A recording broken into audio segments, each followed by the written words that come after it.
Ladies and gentlemen, we're here for One Piece chapter 1139. I haven't heard a whole lot about this chapter. I haven't been spoiled. But it's going to be a tough act to follow from last week. So I'm excited nonetheless. But I'm not necessarily expecting anything as crazy as last week because I don't even know how you would top that.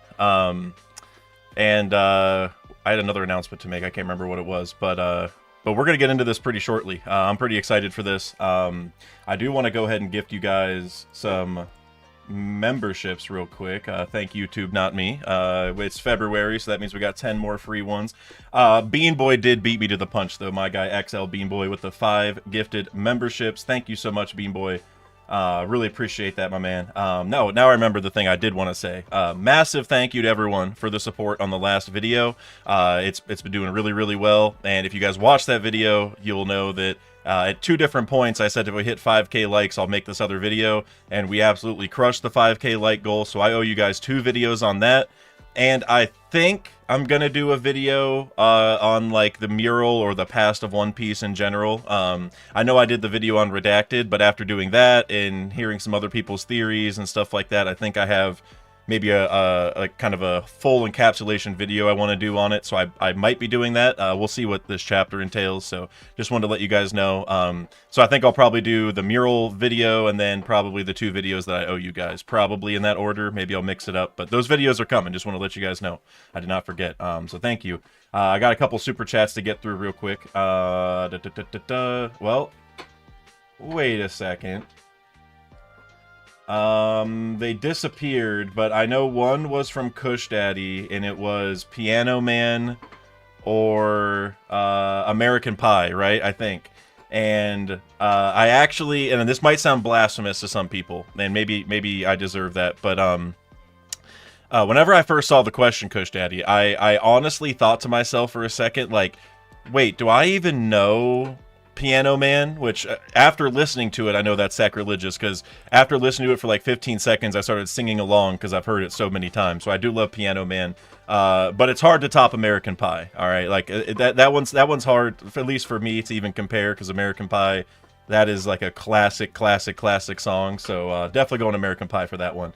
And then I think the other super chat, I can't remember who it was from. So if somebody wants to remind me, that'd be great, because I don't have it in front of me for some reason, because I refreshed. But it was, somebody asked me if I saw the Fantastic Four trailer, and I don't know who said that, but I hadn't seen it, but I went and watched it because I saw that super chat before the stream started. Awesome trailer. Because of Marvel Rivals, I've kind of become a fan of the Fantastic Four a little bit. Not that I use them, but I'm just more familiar. And I mean, obviously they have a rubber guy, so like, of course, gotta support. But that looked like an awesome trailer. I'm not gonna lie. If a mod maybe wants to clue me in on who said those things, that'd be awesome. But or if there's other things I missed. But yeah, I refreshed, and that's my bad, because I lost some of them. But we will try to recoup those. But I do see Good Vibrations, member for 26 months. Let's go. Good vibes, bringing the good vibes. I'm glad you didn't bring that anti-Otama agenda in here. We don't need that today. But I appreciate you nonetheless. Good vibes. I'll check out that theory you sent me after the stream. Mr. Bushido with the €2 was spoiled because someone put it on a thumbnail on YouTube. That is super sad, especially this early. Because, you know, I know everyone's kind of all over the place with like how you feel about spoilers. I mean, nobody wants to get spoiled, but on YouTube, there kind of is like an inflection point where, you know, you can start putting stuff on the thumbnail. For me, I'm always like, at least wait till the official, which even then is pretty new for some people. But I always think that, like, if you can't wait till the official, I mean, you're definitely going to be spoiling some people, because, you know, even just to kind of help Shueisha a little bit, it's like, let's not spoil people till the official's out. Then if we're going to start putting on a thumbnail, then it's kind of like, you know, you're walking into it, like you know that it's a minefield at that point. But like this early in the week, that's pretty sad to hear, Bushido. I'm really sorry about that. 707 Crispy with the 11 months. This one's super hype. Sorry. Well, I'm excited. I'm super pumped. Like I said, last week's gonna be hard to follow up with, but I mean, hey, if Oda wants to cook, you won't hear any complaints from me. Quandidin with the $2 super chat. 15 out of 10 chapter. Enjoy. Well, all right. I did, going in the last chapter, I was given several warnings. I wasn't given any warnings this time, so that's usually my barometer for the hype level. But maybe I'm just misreading the situation. Maybe this one's going to be even better, which would be that would be insane. But Saint Constantine with the 5 gifted memberships. Thank you so much for the 5 gifted memberships, Constantine. Appreciate you. Much love. Mr. Bushido, €2. This chapter cooks the last 3. Well, hey, let's pump the brakes. All right, I don't know if any chapter can cook the last one. I'll be like, could it be better? Possibly. Cook? That Laboon and Brook meeting would cook that one, but there's no way that's happening. Let's see. Bean Boy, member for 22 months. I just woke up feeling good today. Be electric, bro. I'm ready. I gotta say, also, for all you NBA fans out there, we had the NBA trade deadline today. A lot of trades happened right before the deadline. Obviously, a couple days ago, you saw the Luka trade, which was absolutely insane.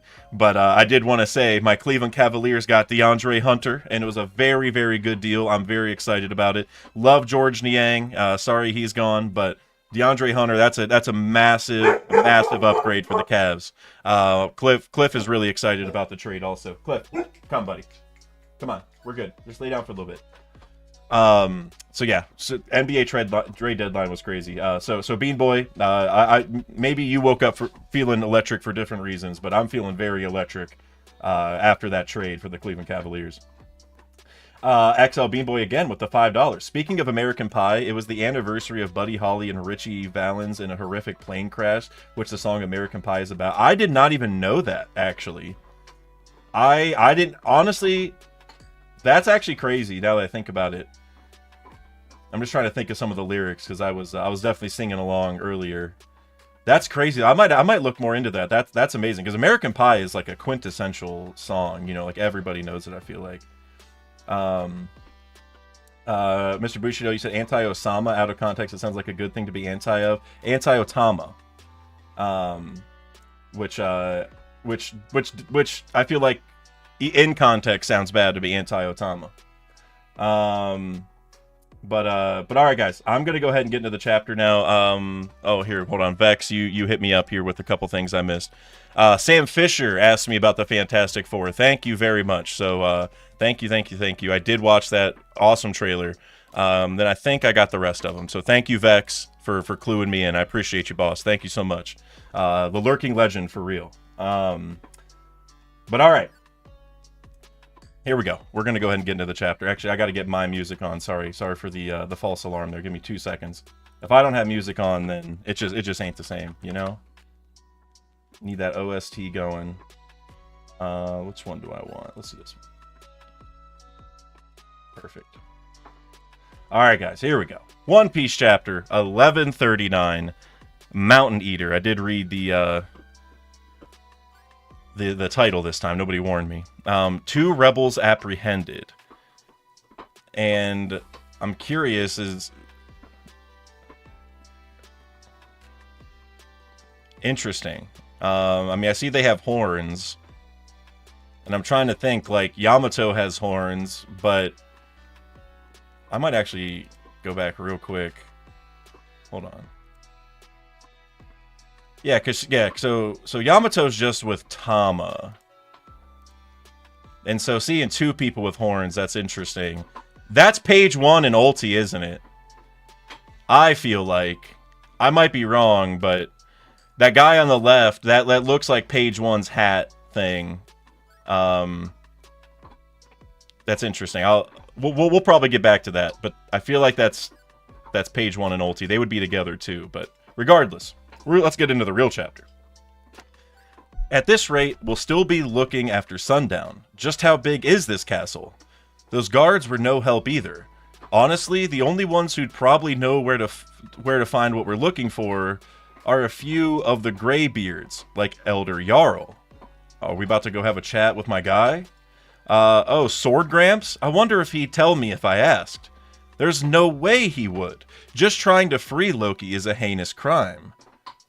We haven't decided if we're going to let him go yet. You're no fun, Zoro. Hey, over here. What is it? Alright, what are we about to find? Gulp. A red carpet. The mark of nobility. Could that be the throne room? Pardon the intrue... Wow, it's all smashed up. Oh, we see the circle still there.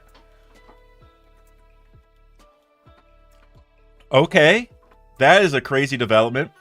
By the way, I'm drinking a protein shake, which is usually water, vanilla almond milk, a banana, some peanut butter powder, and some chocolate powder. And the banana I used, it was not the best banana, and I can really taste it. But we're gonna push through. It's all smashed up.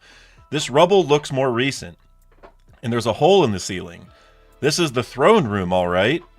But I must say, what is the meaning of this mark? A mark? Where? This is a really interesting development, knowing that the circle stays there. Now, was that circle already there before they teleported, and that's how they got in there? Or is that there, like, until they leave? You know what I mean? Like, did they put that there, and it's just like, if they were to mess with it, would Shamrock go away? I don't know. I see it now. I've seen those in books before. It looks like a magic circle. Okay. What's that? They apparently use them in rituals to summon demons in some countries. Is that Nami saying that she's seen this before? Okay. And well, remember, she's also the one who read Bragmen, remember, during Little Garden, because we had Bragmen on the ship. And so her talking about reading this in a book while we're on Elbaf, which is another, Nami read something in a book that's relevant to the giant-related arc. That's kind of cool.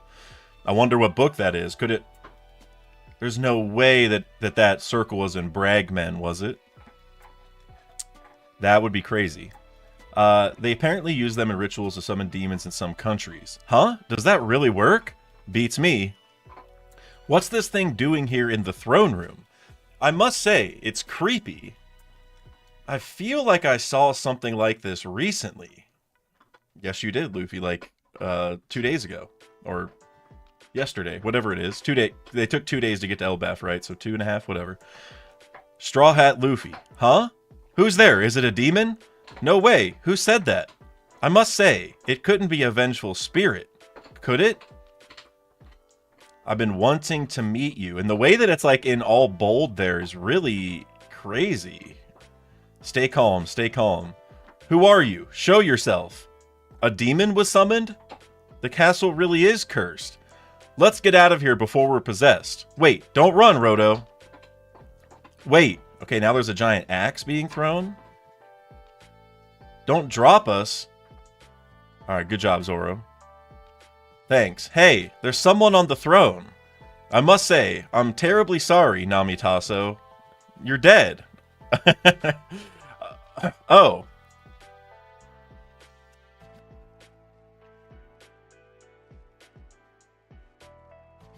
Who is this? Wait. Is that Scopper? Because we see the axe, but it doesn't say that's his name. Is that Scopper? Sir Ya, what are you doing here? Sir Ya.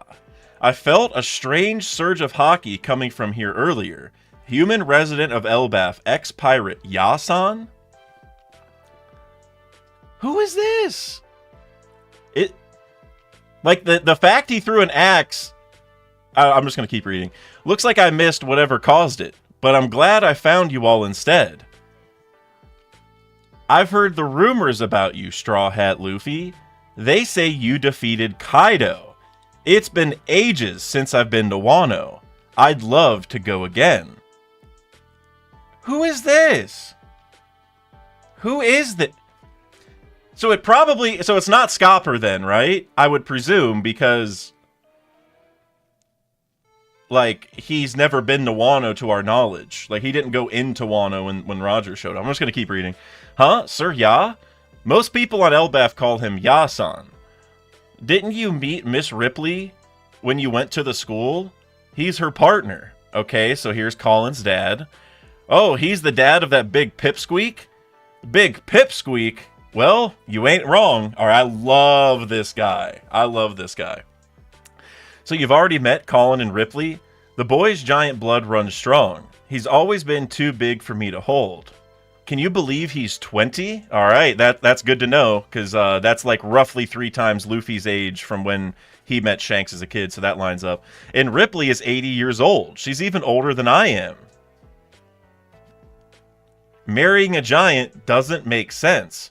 Not if I'm the only one getting old. No kidding. To think someone like you exists. I'm a big fan of this guy, whoever this is. Love knows no bounds. Mixed race people have existed throughout history. Buccaneers, Dosun Dadas, long leg, long necks, Wotans, such hybrids are rare and often struggle to thrive on their own. But in every era, there have always been those who are more flexible, if you know what I mean. This guy has such an amazing entrance. You seem like an expert. Just who are you? I'm the missionary of love. I bet Sanji ends up like him when he's older. Love that. Love that. I'm ready for Yarouge to pop up, because we all know that Yarouge's hobby is lovemaking. So if there's a missionary of love here, I think him and Yarouge, I mean, they might have to duke it out for the title. Anyway, old dude, we're looking for the key to free Loki. I must say, you shouldn't just blurt something like that out so casually. Why would he know anyway? It's too late. Oh, forget I said that. Loki, huh? Interesting. Troublemakers, are ya? I love it.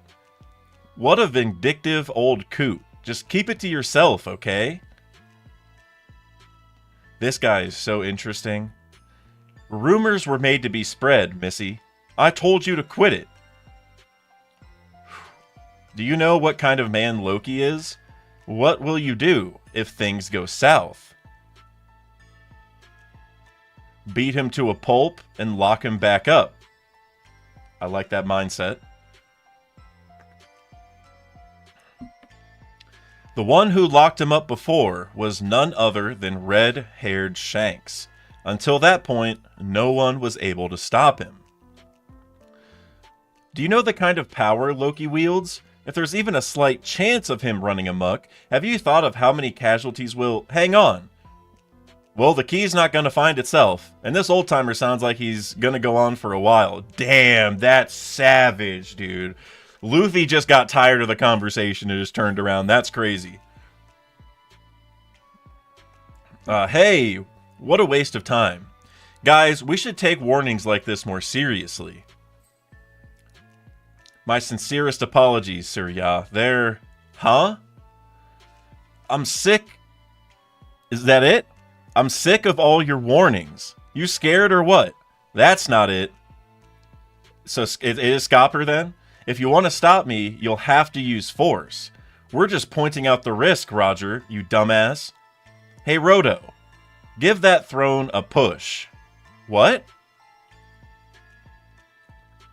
So this is Scopper, but he just looks way different. The Wano comment's really interesting, though, because they didn't visit there. But I'm just going to keep going.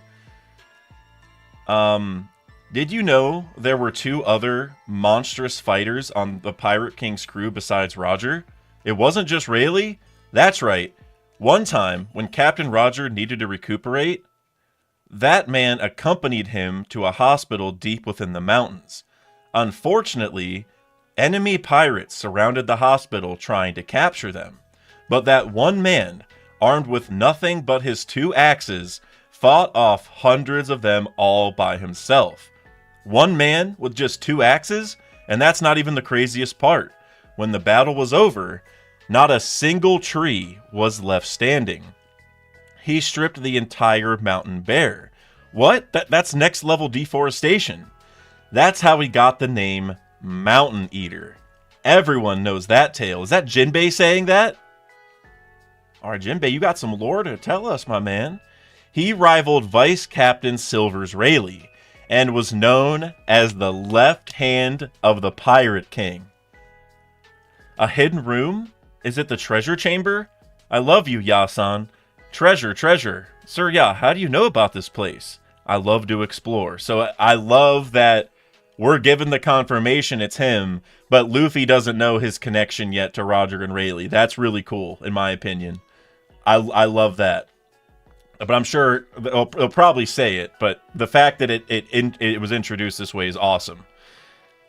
A treasure chest room? Why is it just the chests? They're all empty. Gahaha. Well, it used to be a treasure chamber, you liar. Don't blame me. This is an abandoned castle. It's only natural thieves wormed their way in at some point. Still, take a look at this. Oh, the key.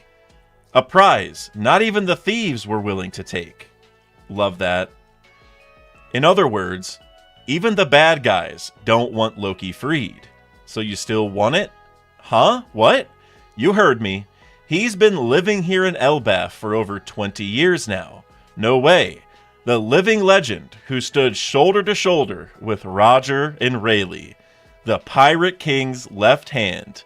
If you want it, you'll have to get past me, Scopper Gabon. Oh my god, so that's why it's Yasan, is it's the they have like a little extra thing there in Gabon.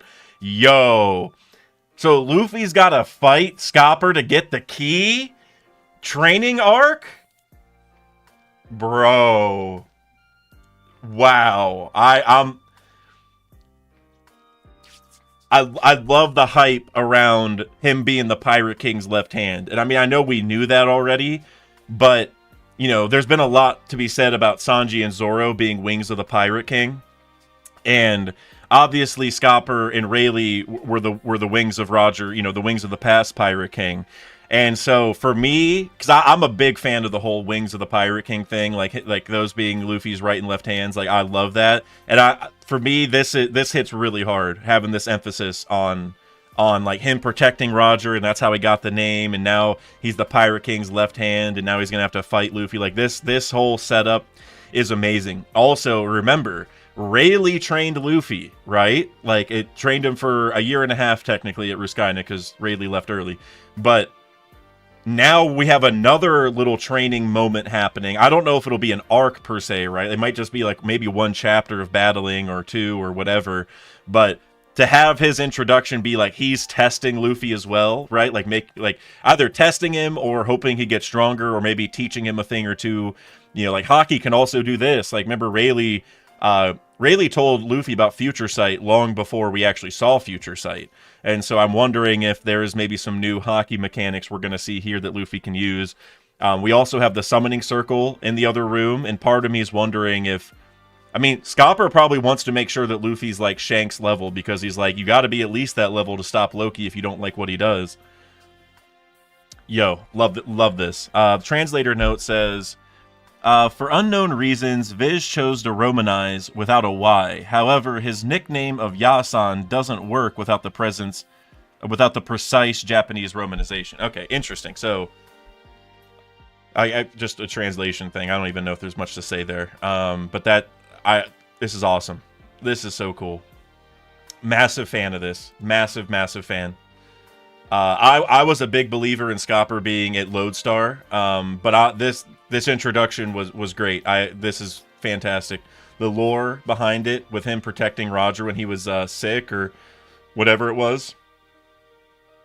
When Captain Roger needed to recuperate, yeah, whatever was going on there, and he protected Roger. That's just... It hits in a similar way to when we met Rayleigh. And I'm not trying to compare the two, because Rayleigh's obviously has been so important and is such an awesome character, and we're just getting to know Scopper.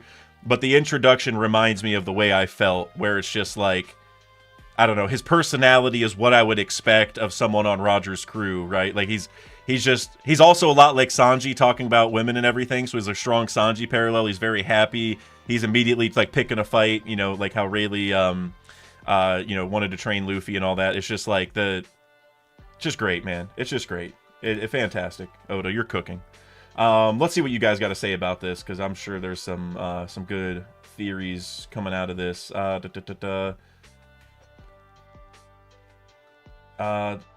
we go. Mr. Bushido with the €2. Page 1 is back, bitches. I agree.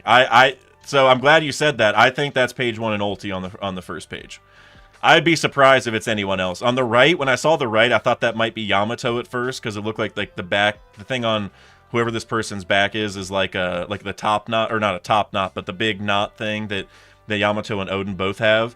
But seeing the other person with horns, that wouldn't be anyone that we're with. And that looks like page 1's hat. So yeah, page 1's back, which I'm not a fan of. If you've been around the channel, you know I don't like page 1. Page 1 is a disgrace. Remember when ulti like rid him down the stairs? Like, I know that's their dynamic, but dude did nothing, got hit by the exploding pine cones, then one-shotted by Big Mom. So hey, maybe Oda will have a redemption arc, which I think will just be ulti and page 1 joining Yamato as retainers. Honestly, I think that's where it's going. But regardless, it's cool that that's going somewhere.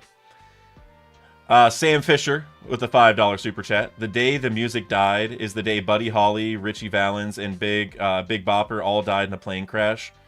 I need to get up to date on my music lore because I don't know really anything. That's crazy. I didn't know that. That's how out of touch I am, I suppose, because I feel like a lot of people in the music world probably know this already. So that's crazy though, and I didn't know that American Pie was tied to that. That's crazy. Knack Reacts with the Canadian 279. Like the stream, 150 likes, and I'll give 10 memberships. Guys, hey boys, come.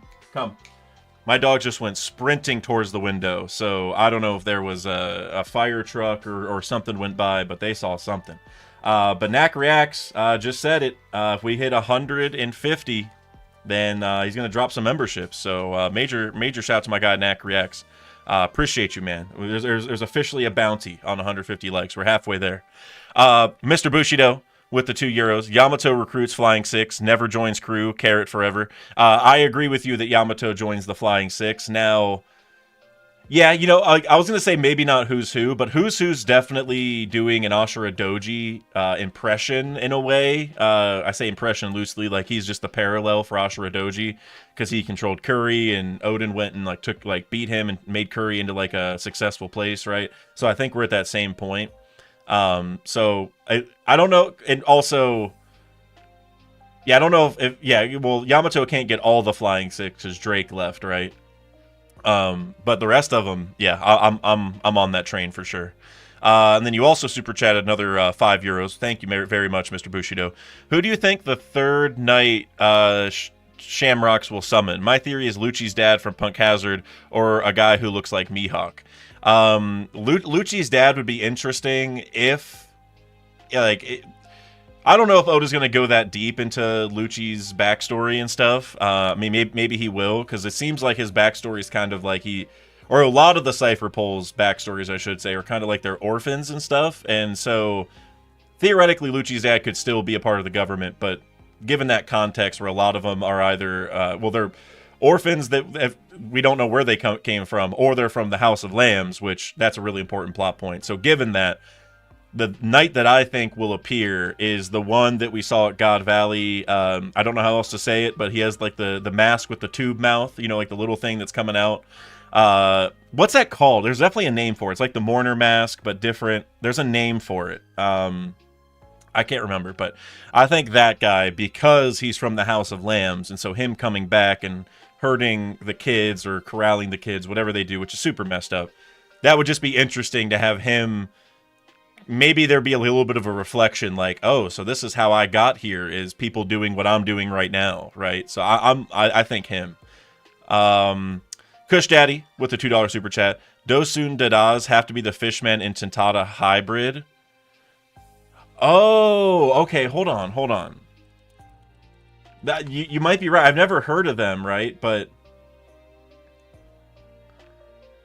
so I just Googled this. I don't know much of anything about like Japanese. I mean, I know whatever through osmosis from following One Piece, but I don't actually know the language. But I just looked it up, and it says Dosen, or however you say that, is the onomatopoeia for like a heavy thud.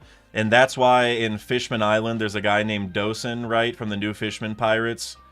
And he's a hammerhead shark, right? So that's why he's named that.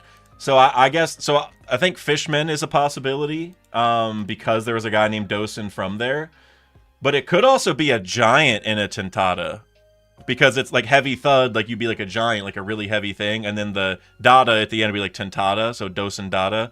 So maybe it's like a giant in Tentata, which would be like, I mean, Big Mom accomplished it, so I guess it's possible. She's not really a giant, but almost. Huh. That's interesting, Kush. Because we haven't heard of them before, right? Like, we don't actually know of Dosen Dadas, right? Like, I'm just going to look it up. Yep, whenever I look up Dosen Dada, all I get are Chapter 1139 spoiler results. So, yeah, I'm going to go with the giant in Tentata, but Fishman can't rule that out either, since there's literally someone named it. Mr. Bushido with the €2 super chat. He's a lumberjacker and he don't care. That I feel like is an underrated point. Just like the cool factor where Scopper uses axes, but he cut down like a whole forest. You know, like, because theoretically you could do that with a sword. Any sharp weapon could have done that, but like for him to be the axe guy, other than Axe Hand Morgan, you know, the goat, but for him to be the guy who uses axes and then his like epithet be tied to him cutting down a whole forest. That's just one of those Oda things that enriches the world without you even really thinking about it, you know? Like, it's a very legit reason, and it all ties together so well. It's just big fan of that. And you also super chatted €5 and said, I still think Shiki shows. I 100% agree. But he's with Kid's side. Now I think Roger was injured by Garp, then the pirates attacked. Roger and Garp near kill each other.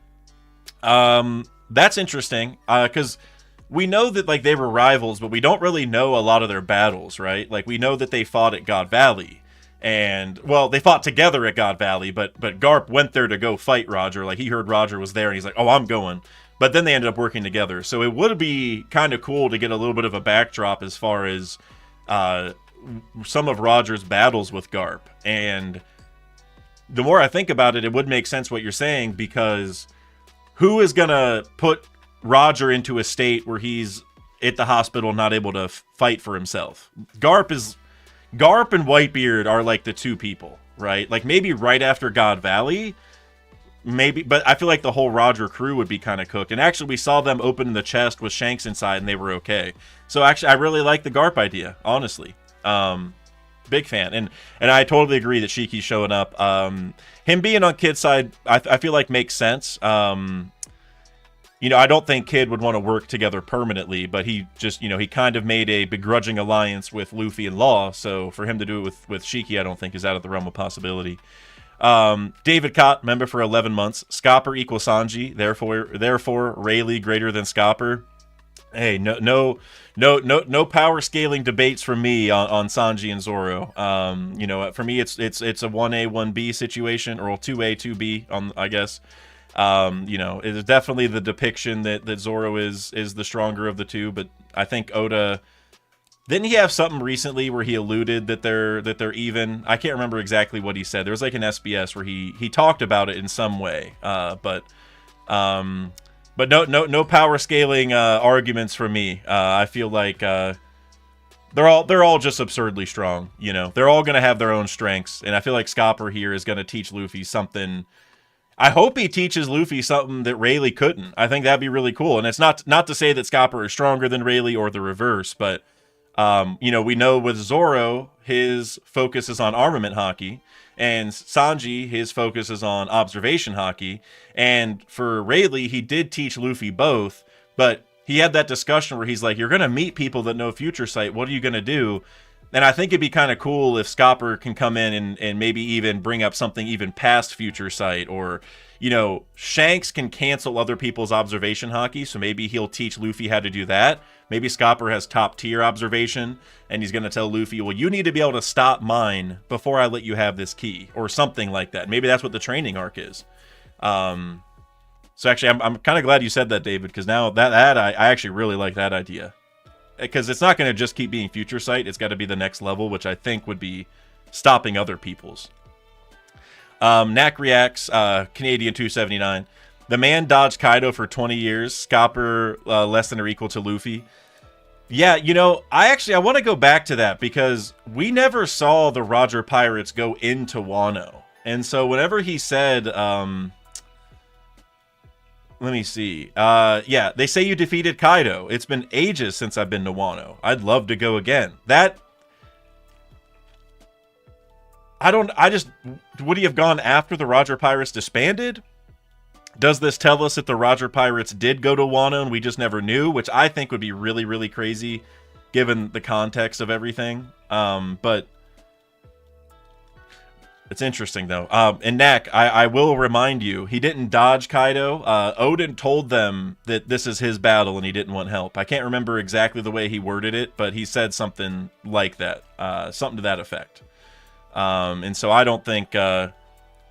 I'm not saying that Scopper could have beaten Kaido either. Maybe he was dodging him, but Oden didn't want help, so I'm not going to hold it against him. Kuya Pixels, member for 16 months. Glad to see Scopper finally back in the story. Kuya, I completely agree. This is, like I said, it's not just because of the parallel, but for a lot of reasons. This has me feeling the same way as when we met Rayleigh, and it's such a warm welcome, Even though I said he was going to be at Lodestar, just the way it happened.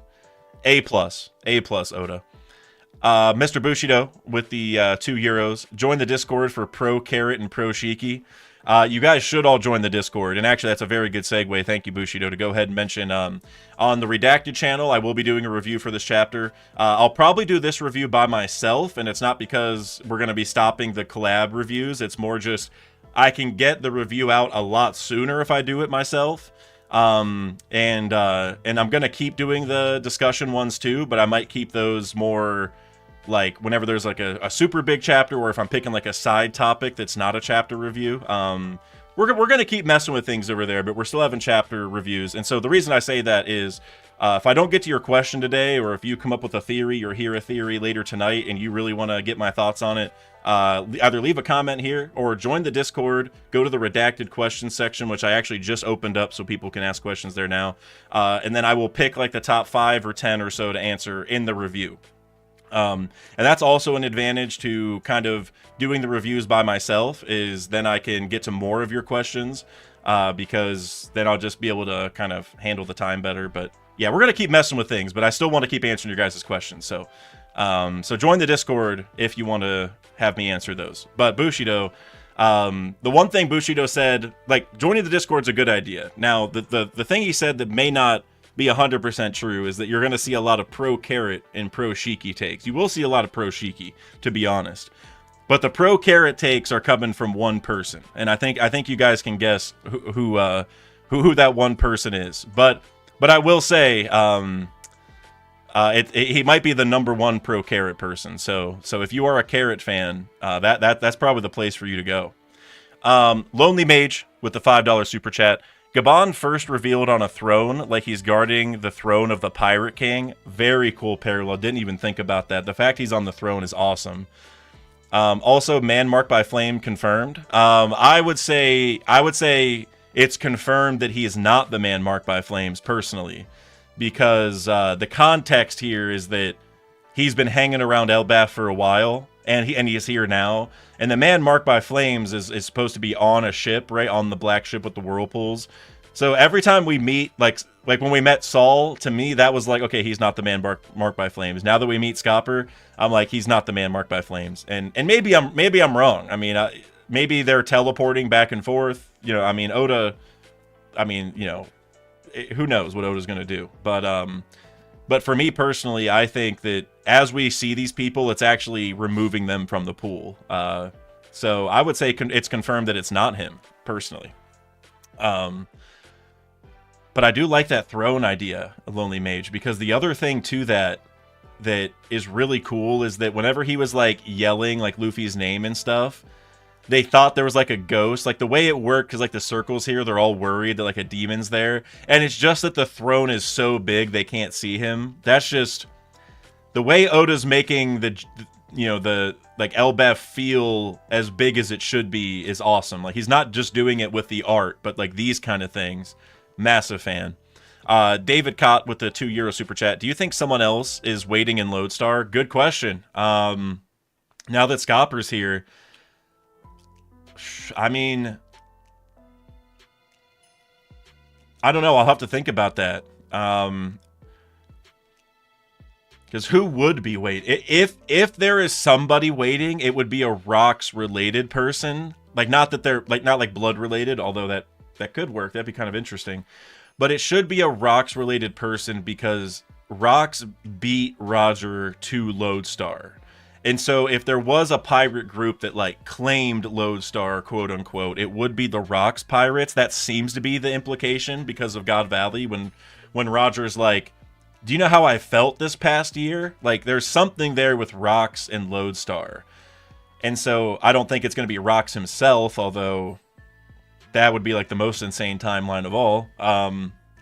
Because he's supposed to be dead, but no body, no death, I guess. But it could just be like maybe like a lower ranking Rocks member. Like one we haven't met yet, maybe like a apprentice of sorts. It could also just be that's where we see Blackbeard.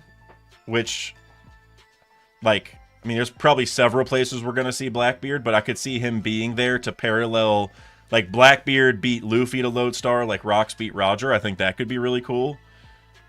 I don't know. Now I'm going to have to rethink Lodestar. I mean, I still think that video I did, I still think all the Rosetta Stone type stuff, like how they learn about the poneglyphs, I think that's still totally in play. But there does need to be someone there to explain the lore of the island. And yeah, I mean, I feel like a Rocks member just makes the most sense. Like, it could be another Roger pirate, but Oda's had us meet Scopper now. I feel like it would be it would feel almost empty if like Jackson Banner was on Lodestar. Like, no disrespect to Jackson Banner, but like we've met the top Roger pirates. Like, we don't have to do this again. So yeah, I don't know. Also, HyperXD, I saw you said, is Rock's death confirmed? You know, confirmed, the no body, no death type of confirmation, where we're led to believe that he's dead, but you know, Oda does his thing. Oda brings people back all the time, so you know, until I see their body getting buried 6 feet under, and even then, I don't even know. Remember, we've seen the zombies; people still come back, so. Benesse with the $5 super chat. I was singing Dosun Dada in the style of words to describe the drums of liberation. Dosun Dada, don't. Yeah, I'm glad you mentioned that, because whenever I read the word, that's like how I kind of said it. And I was like, well, that's like one letter or a couple letters away from the Nika dance song or the Nika song, the drums of liberation song, whatever it is. And I wonder if that's like important. You know, like, it's so close that I almost wonder if, like, do the Dosun Dadas, are they, like, a very close race to Nika? Like, I'm sure they probably believe in Nika, but maybe the first Nika was a Dosun Dada or something? I don't know. That is really interesting. I want to go back up to, and what were the other ones? He said Buccaneers, Dosun Dadas. Where was it at? Dosun Dada Wotans. Do we know those? I think we might. Yeah, we do. Yeah, we do. It's Giant and Fishman, right? Right. Because that... Oh, yeah, the guy from the Foxy Pirates, right? Oh, yeah. It was Hamburg, right? Heck yeah. Hold on. That's crazy. I forgot about him. Which, or is it him or is it a different guy? No, it's a different guy. Oh, there's multiple. Oh, okay, there are multiple. The Kairiki Destroyers. I'm learning all. We got to bring back all the old lore. Cliff, come.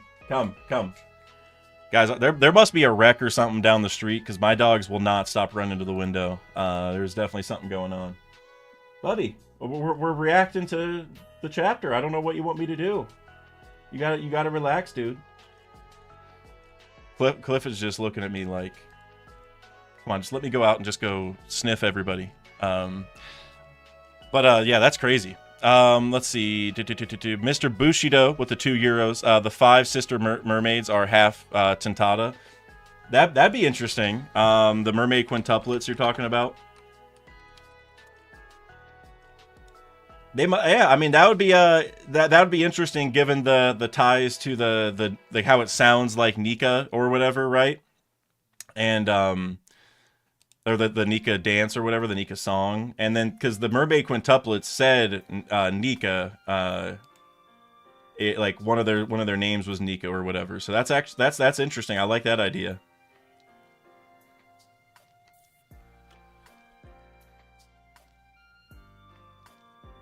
Yeah, I feel like Tintata is definitely a part of that for sure. Let's see, Juvial Grace. You think we'll get Shank's real name reveal soon?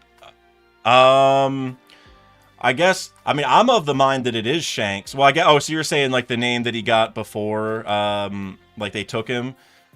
I mean, I guess in my mind, I kind of assumed that there was like a note or something that told them his name was Shanks, but I guess I don't really.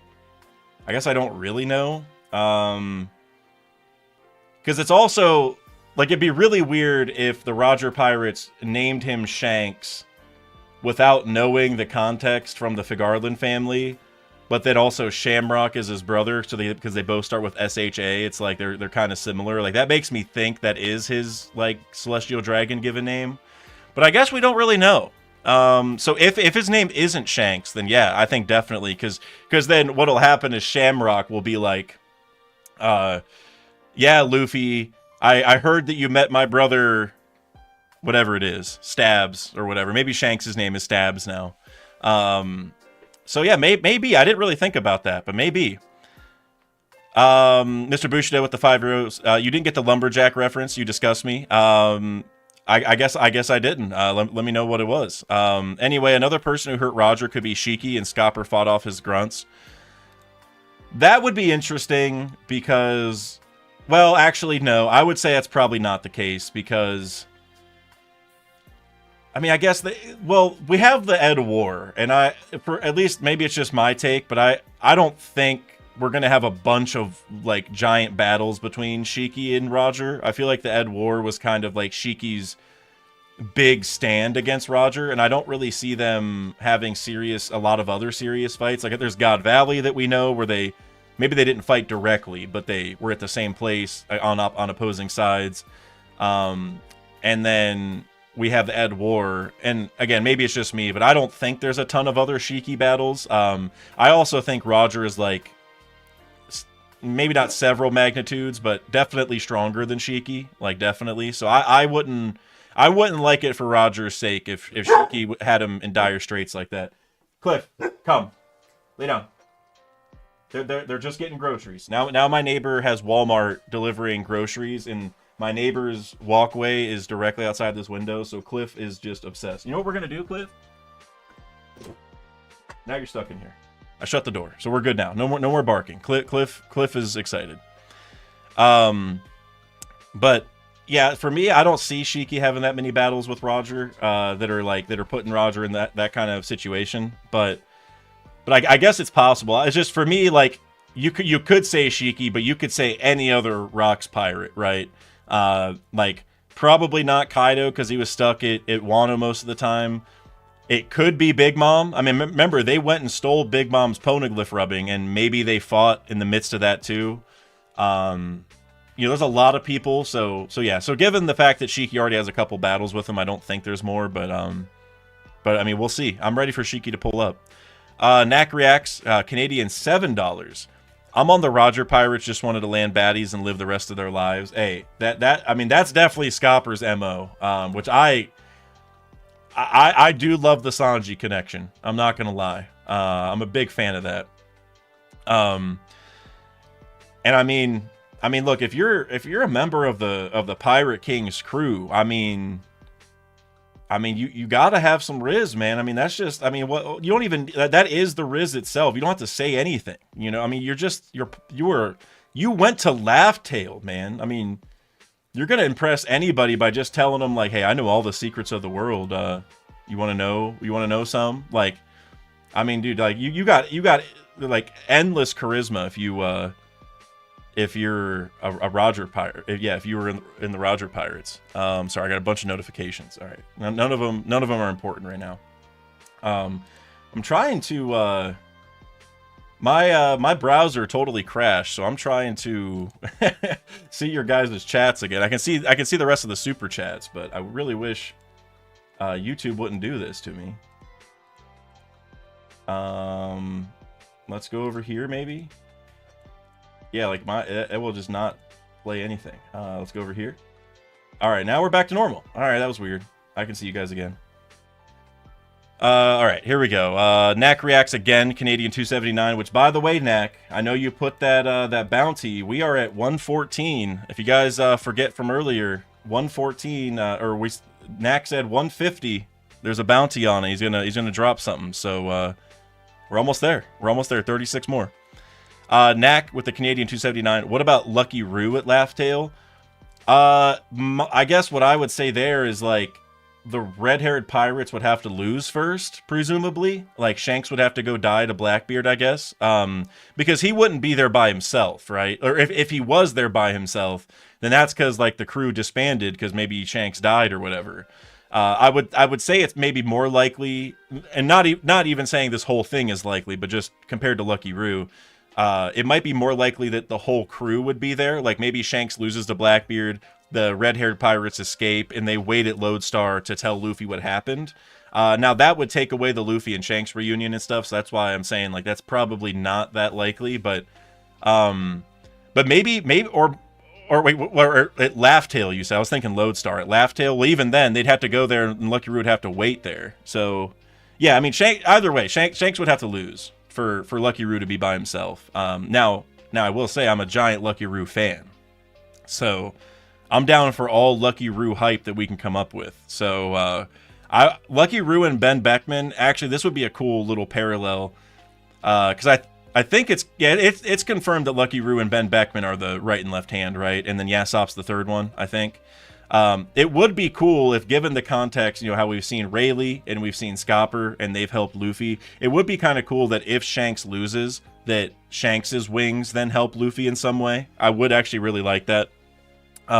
People have also brought up the idea that, like, Lucky Roo might help Sanji, which I can totally see that, because Lucky Roo is super duper fast. I can't remember all the other things. I mean, he's the chef of the crew, and there's other things that tie him to Sanji, so actually I would like them having a connection. And yeah, actually, it's all about what Oda's gonna do with Shanks, honestly. Because, like, if Shanks dies, then all bets are off the table. If Shanks lives, then, I mean, they're probably gonna go to Laughtail, and I don't know what they're gonna use that information for. I mean, Shanks didn't go for some reason that we don't know of yet, and you know, if they go now, I don't know what the point is. Like, I mean, Oda's got something cooking, but, like, I don't know why he chose now or what they're gonna do with that information. So I don't know, man. I'm excited to see what Oda does with Lucky Roo, whatever it is. JR Rider 203. Did we know before now that the Buccaneers were a mix? I think it was kind of presumed because in chapter 1095 or 1096, 1095. I'm pretty sure it's 1095. At the very end, it's like the last panel, Ivankov tells Kuma, like, you have the blood of the giants. So we knew that the Buccaneers have giant blood in them, but we also knew the Buccaneers weren't giants because they're just not as big. So we kind of knew that the Buccaneers were part giant. Now, we don't necessarily know 100% what it is, like what the other thing is. I feel like it's probably humans and giants. That seems to be the implication. I think that's a safe bet. But they also have special blood, so I don't know if there's maybe another race mixed in there, possibly. But we did know that they were part giant, for sure. Alexander Fiorello with the $2 super chat. Yo, Dak, what do you think Gabon's role was in the crew? Good question. So you mean like chef or whatever, right? Like his like occupation in the crew? Oh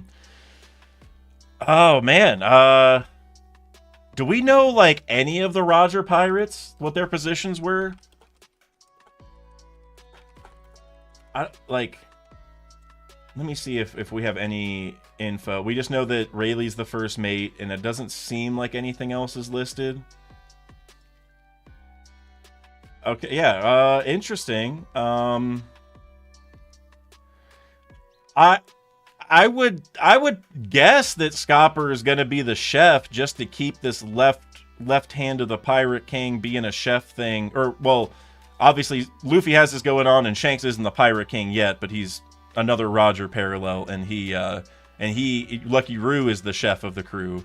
So I would guess he's the chef, but at the same time, I don't know if the parallel is a strong enough reason to assume it, but that's the only thing I can really think of. He would be the chef. I don't know. None of these people, to me at least, have like giveaways as to what they would be. Also, are we gonna meet Millet Pine here? I forgot he even existed. He's like, it looks like he's a giant on the Roger Pirates, or he at least is wearing giant clothes, like Elbaf clothes. He was initially cold towards Odin, but quickly warmed up to him. Well, whatever. Maybe we need to see that guy. But yeah, I guess I'm gonna go with Chef, but I don't know. I'm guessing, to be honest with you. Knack reacts, I jumped the gun on the memberships again. Oh, did you already do it? I've refreshed a couple times, so I may have missed that, or maybe you did it earlier and I'm just totally blanking, but thank you very much, Knack. Whatever you do, thank you. You've been super generous regardless. So I was just reminding you, but if you already did it, then don't worry about it. Also, I see the Crap Cafe in the chat. Crap Cafe, I appreciate you for sliding in. I gotta give you a little membership, or not membership, but mod status here. So you got the wrench. Major shout out Crap Cafe, he makes great content. If you haven't checked out his channel, definitely do so. Also, Commodore Laz in the chat, my guy Laz. Oh man, appreciate y'all sliding in. Seriously, thank you. Go follow both of them if you haven't already. Seriously, appreciate both you guys. Doing collabs with both these guys. Great individuals, great creators. Thank you guys for sliding in. It was a great chapter. Also, Laz is a Toronto Raptors fan, if I remember correctly. Laz, y'all got Brandon Ingram, man. How you feeling about that? That was crazy. Y'all got him for nothing. They gave you Brandon Ingram for free, man. They didn't want him. I was shocked. I mean, I know he has to sign his contract, and that's why his value is low, because you're about to pay like a massive deal. But I mean, you got a great player for free, man. That's crazy. Maybe at the end of the stream, I'll talk a little bit more about the trade deadline too, because I'm hyped about that. But anyway, Happiness is easy 5 with the the 25 PLNs. What are those? Hold on. Let me. I need to update my my monetary knowledge. Polish zloty. I'm definitely not saying that right. There's no chance. But Polish currency. Appreciate you, Happiness. Did you notice those claw marks on the throne room walls? Was that some kind of transformation of Loki, or maybe someone from the Gods Knights? Okay. Well, let me go look at that. I did not notice that. Oh, wow. Okay. Guys, that looks the exact same as Shanks' scar. Wow. That's crazy. I didn't see that. Wow. I'm 50-50 on what that is. Like, a hint towards Loki's fruit makes a lot of sense, and I think that's maybe the safest answer. But the fact that, like, Shamrock summoned here, and and Shanks has a scar just like that, I'm wondering if... I mean, yeah. Well, it could be that somebody summoned whatever actually hurt Shanks. Now, we know it's Blackbeard, but the reason I even say that is, like, Blackbeard has some special something going on. You know, like, a transformation. Maybe he can use these circles, too. Like, Blackbeard's got something going on that's not what we know of already, at least in my mind. He's got some special sauce. And I'm wondering if this ties to that. Like, not that Blackbeard was summoned here or whatever, but maybe, like, Shamrock can summon the same beast, and maybe, I don't know, was Shamrock here? Did Shamrock, like, help take out Harold? You know? Or let's see, that was, like, 6 years ago, right? Yeah, it was 6 years ago that he got the fruit, right? Or 14 years ago. 14 years ago that he got the fruit, 6 years ago that he got locked up, right? Something like that, somewhere in the middle. I can't remember the exact years. But I guess there is enough time to where like Blackbeard would have been a, you know, like adult, like a fully developed pirate by that point.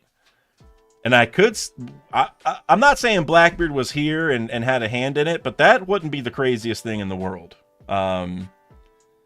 Yeah, I don't know. Happiness, that's a really... I feel like Loki's fruit is the most likely thing, because we know that there was a battle in here.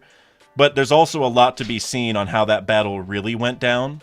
Like, because we know that Jarl, like, took a sword to the face, right? And so there's obviously a lot more to it than what we know. And so if a third party entered, like whether it's a God's Knight, Blackbeard, whatever, that would be even crazier. I'm also thinking... We know that Shamrock has the Cerberus thing, and I could see Cerberus having a claw mark like that too, so that maybe is worth calling out as well. That's a great catch, though, Happiness. Seriously, that's a crazy, crazy catch. That's amazing. Killer Comedy, I saw you said trade Luka to the Pistons, please. Hey, Killer Comedy, what'd you think about that game winner from Darius Garland last night? It shouldn't have been that close, but I did want to message you. About that. That was a crazy shot. That was a crazy, crazy shot. I think I'm caught up now, which is amazing. If I missed any donations or anything, mods, please yell at me. I had to refresh like 5 times, and that messes everything up. So please let me know if I missed anything. But we're gonna sit here and chat for a little bit here. I want to see what you guys got to say. Crap Cafe, you said the Fenrir theory lives strong. Yeah, do you mean Fenrir for Loki? Because I've heard Fenrir for Loki for sure, but I've also heard Fenrir for Garling, which if I had to pick between the two, I would prefer Garling to have Fenrir. And then also if Shamrock has a transformation, because we know his sword can transform, but if he can transform, then I would like Fenrir for him too. I could see Loki having it, but honestly, the fact that Loki had a wolf that was a really big, like, good friend of his that he really likes, that almost makes me think that he's not gonna have Fenrir, because, like, it would be kind of redundant to have this giant wolf and then him also be a wolf. Like, I don't know, maybe that's just me, but since he was tied to that closely, it makes me veer away from it. But I mean, we'll see. So I think someone's going to have a Fenrir power. I'll say that much. Somebody's probably going to. Because also, you know, Fenrir bit off Tyr's arm, and Shanks is likely a Tyr parallel. So I could see, like, Shamrock being able to use it for that reason. I could also see... I doubt this, but just to throw it out there, I could also see Blackbeard being able to use a Fenrir thing, because he's like the anti-Shanks, and he scarred Shanks, and if Tyr is the one who bit off Shanks' arm, it would just kind of make... And then, even though Blackbeard wasn't responsible for Shanks' arm, he is responsible for the other scar, and so maybe that's why. And then we also talk about this mark on the wall. If somehow Blackbeard ties to this, maybe that's it. I don't know. That to me, that's all kind of crazy, but Oda's got a special backstory for this fight, for sure. It's more than just what we think. But yeah, I'm excited to see what Loki's fruit is, because I'm not like super duper sold on any one idea, but my favorite idea is that he would just have like another Nika fruit, and I don't mean that it's like a duplicate like Momo's, which shout out to Always Sunny. I think he had a video about that. Not necessarily saying that, but I think, 'cause we saw with Bonnie that you can reach Gear 5 in multiple ways, right? You don't just need whatever fruit Luffy has. You can use Bonnie's fruit to get there. And I think that's opened the floodgates to where there's probably other powers that can do it too. Like if you have the right imagination, if you have the right will, whatever, I think you can get there. So for me, I think Loki will have another fruit that lets him enter Gear 5. And that's also why we saw him like 2 chapters ago doing like the Gear 5 laugh, right? Where he's like covering his eyes and laughing and all that kind of stuff. So that's where I'm at, is another fruit, another Nika fruit. I think I've said this before, so I don't want to take too long, but I would prefer that Luffy actually has the Gomu Gomu Paramecia and we're being misled about the Nika zone, because Loki actually has it, and maybe Shanks misled somebody along the way, or they got the fruits mixed up. I don't know what Oda's going to do in the background there, but I would like that, where Luffy just has this rubber fruit, and then Loki actually has this Nika zone that everyone's been hyping up, and they both can reach Gear 5th, but that kind of goes to show, like, Luffy isn't the sun god. He doesn't need a fruit to transform directly into it. He already is because of who he is. And maybe the story will be like, well, he could reach Gear 5th no matter what fruit he had, which would be kind of weird since we know he's a rubbery guy. But I don't want Luffy to be, you know, only the sun god because he has that fruit. Like, obviously the temperament matters. So I don't know. We'll see. Whatever fruit Loki has is going to be game changing, I think.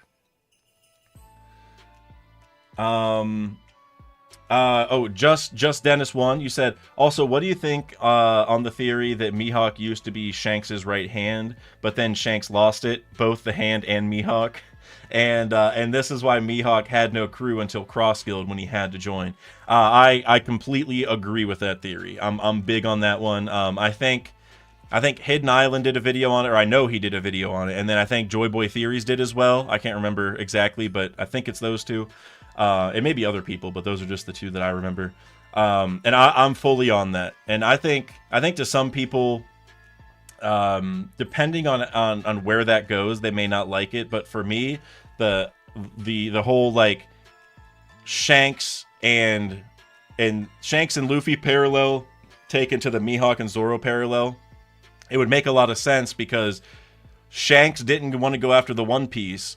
And so if Mihawk was following Shanks, but Shanks didn't have like a bigger dream than him, right? Like if Mihawk wants to be world's strongest swordsman, and if he accomplishes that, which he ended up doing, you would kind of ask your captain to have an even bigger dream, right? And even if he is stronger, it's like, hey, like what are we accomplishing? Like why are you so strong? Like, what are you going to use it for? And if he doesn't have like a firm answer, then I can get why Mihawk might be like, okay, well, I'm going to go because, you know, I've accomplished my dream, and if you don't have a big thing you want to go do, what am I doing? But then for Zoro, you know, he wants to be world's strongest, but he also is becoming world's strongest in part because of how Luffy wants to become the Pirate King, right? Like Luffy's not going to become the Pirate King unless the rest of his crew accomplishes those dreams. So the crew knows they're all working for a bigger goal, even bigger than themselves. But Mihawk probably didn't have that because of Shanks. So I'm completely on that, just Dennis, for sure. Vihan Dev, you just asked, is the chapter out? It is, and we finished reading it. It's out at least on your scan site of choice, I guess I'll say. Just Dennis, you said makes so much sense. Glad you answered. 100% agree. Yeah, absolutely. That I love that. That's a theory that if I had thought of that, I would have done a video on it. But there's already like Hidden's video was really really good. Joy Boy is always cooking. So I'll leave it to them. But I completely agree with it for sure. K Raven, this is an interesting thought. Honestly, the way things are playing out, I wouldn't be surprised if the Figarland name is actually just Figarland D, comparing empty Shanks versus full Shamrock vessels. That is interesting.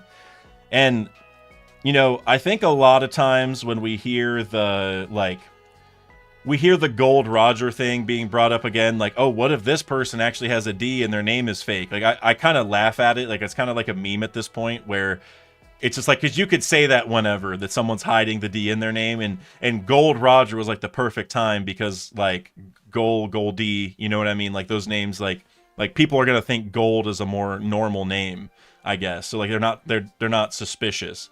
But if there was one that I think would work, I think it would be Figarland, because for one thing, Shanks is already a Roger parallel. So if there was going to be, you know, one guy to come in and have the D in his name, it should be Shanks, because he also had the straw hat and stuff. So for that alone, I could see him being another one who does that. But also, like, I think the plot line that one of the Gods Knights is a D clan member is something that Oda should do and probably will do.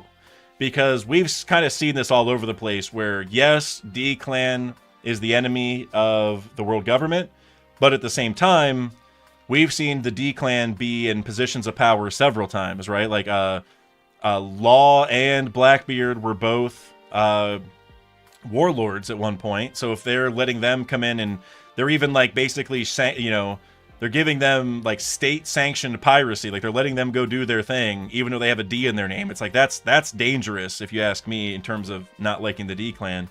And then also like we had Monkey D. Garp was in the Marines, Jaguar D. Saul was in the Marines. So they aren't completely against having D-Clan members in their ranks. So I think the Gods Knights should have one and likely will. And if there was one to do it, I think it'd be the Fagarland family. And what I think would be cool is for where Roger knew what his real name was, but the government hid it. I think it'd be really cool if like Garling doesn't know and the government hid it. And so that way, whenever he finds out, he's kind of mind blown. Like, wait, I got the blood of the enemy in me. Like, what are you talking about? And that would really change, I feel like, just a lot of kind of what we know or what they know. So I actually really like that theory, K Raven. That would be a nice twist for sure. All right, well, looks like my YouTube froze again. You know what? We're gonna do this. We're gonna go over to good old Google Chrome, because Firefox, I love you. You know, you do great most of the time, but for some reason, you don't like doing these reactions, Firefox. You always freeze on me. But there we go. Now I can see you guys. Now I can read again. Let's see. Appreciate you guys hooking up Vihan Dev with the link to the chapter. Oh yeah, K Raven, Garling's hair being a moon. That's a good call out too. I didn't even think of that. That's a great thing to throw into that theory for sure. Like he it's pretty much a D. Like you would have to make the line, but you have the half moon part, well, the crescent moon, but kind of also a half moon depending on which way you're looking at it. But regardless.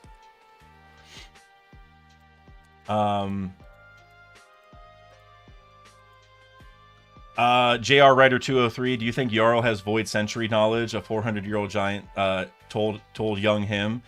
Yeah, that's an interesting point, because the giants are like maybe 2 generations removed. If you stacked up the really old ones, you know, back to back, there would be a giant who, like, their parents were alive in the Void Century, which is crazy.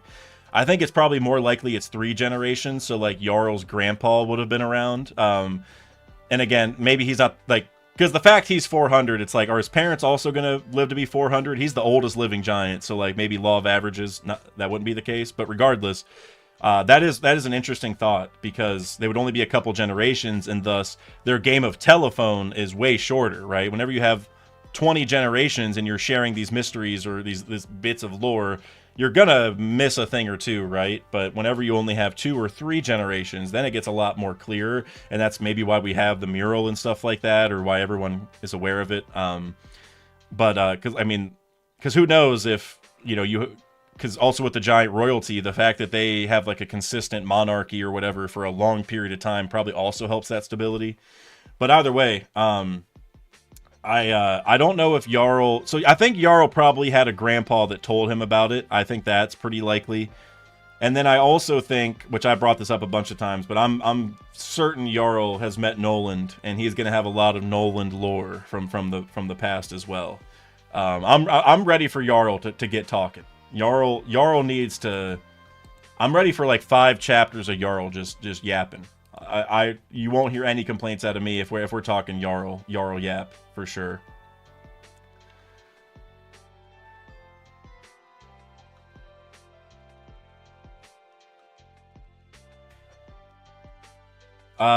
Sage, you said if Scopper is Sanji and Sanji has great observation hockey, wouldn't that mean Scopper has next level? Hold on, whoops, just lost it.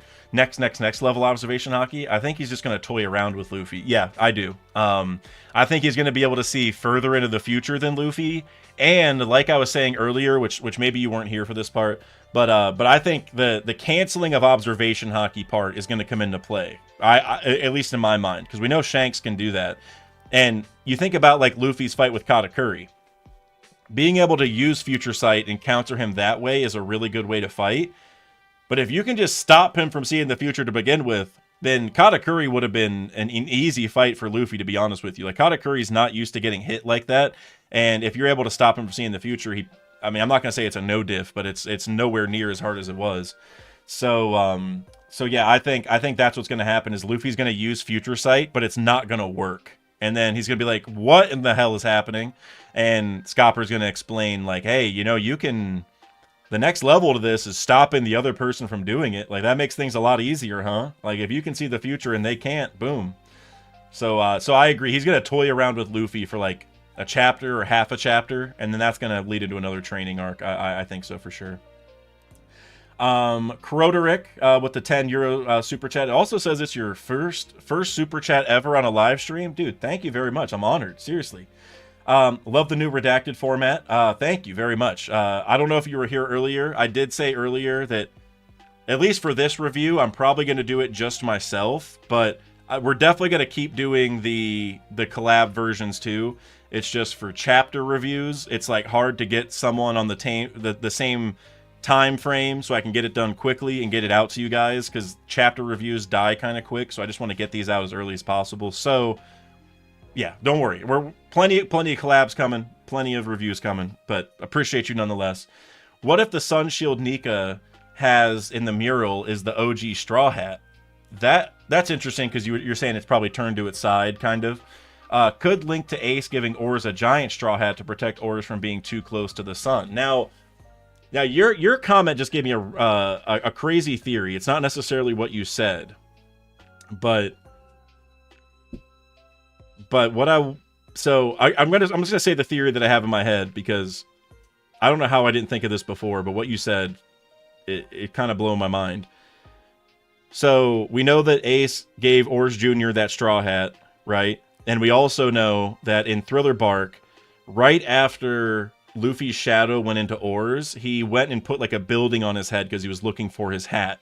Now, a big part of that is because it's Luffy's shadow, right? It's Luffy's personality. He wants to go find his hat because he's Luffy. But I think a lot of people look at that and think, did Oars have a straw hat? Is Imu's straw hat maybe Oars's? Like, is that like what's going on? Oars was in a freezer. There's that straw hat in a freezer. Like maybe there's a connection. And the reason I bring all that up is, and this is what I'm surprised I never thought of this. We saw in Thriller Bark that if your shadow got taken and you were in the sun, then you just got vaporized, right? And so since Oars is tied to Thriller Bark and that vaporization is tied to Thriller Bark, it makes me wonder, like, did Oars need a straw hat at one point because he would have been vaporized? Like, I don't know if his shadow got taken maybe, and then he had to put a straw hat on because then his body wouldn't be directly in the sun. I actually, that whole idea I love, because there's a reason Oda's tying the hat to Oars. And so now, trying to tie that back to what you said specifically, because I know I went off the rails a little bit. You said the sun shield Nika has in the mural is the OG straw hat.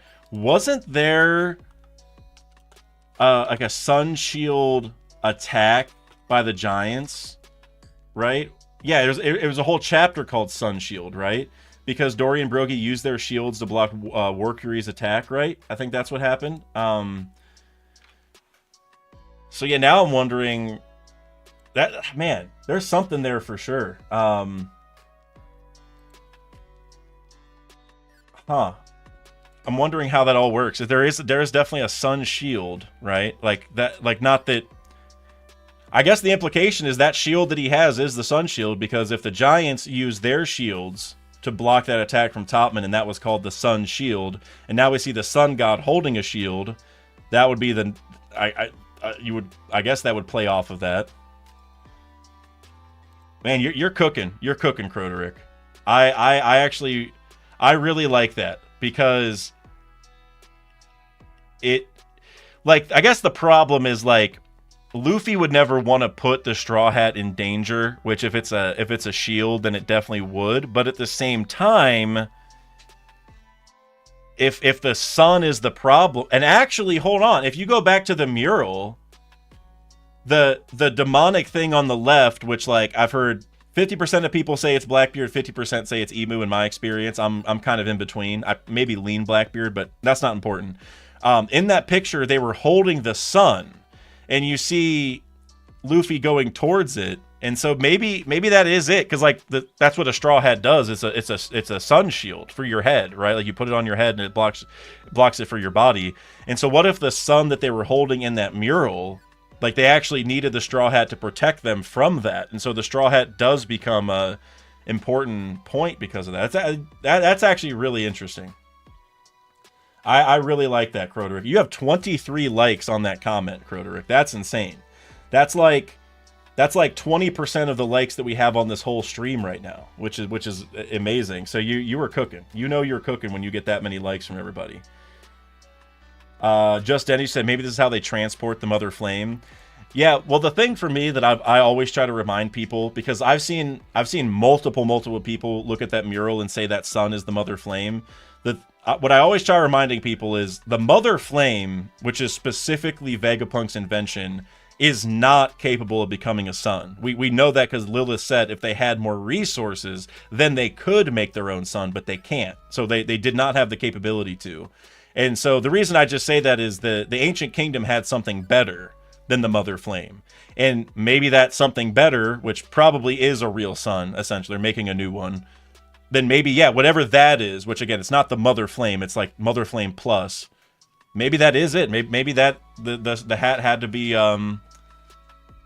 was a part in protecting them. And actually, now I'm wondering, is that why Emu has the hat? Like, nobody can, I don't know why it'd be that one specifically, but maybe now that you need that hat specifically to protect yourself, and that's why Emu has it.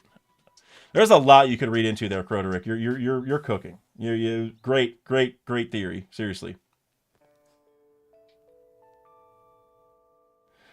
Croderick, you said, makes me see Ors dropping his straw hat and dying to Moria's emu-like area while reaching his arm out to Ace a new way. Yeah, oh, dude. Oh, you're...